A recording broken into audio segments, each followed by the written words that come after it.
Do you know how to delete your YouTube channel? You'll get to know in this video. Hi, I'm Chris, and I'm here to guide you.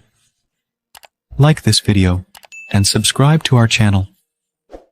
First, open the YouTube channel you want to delete. Click your profile and go to Settings. After that, go to the Advanced Settings and select Delete Channel. Use your passkey for the confirmation and press Continue. If you don't want to use your passkey, enter your password by clicking Try Another Way. When you're done, you have options. Either you want to hide or permanently delete your content. In the last step to delete your channel, mark both of them and your channel is deleted.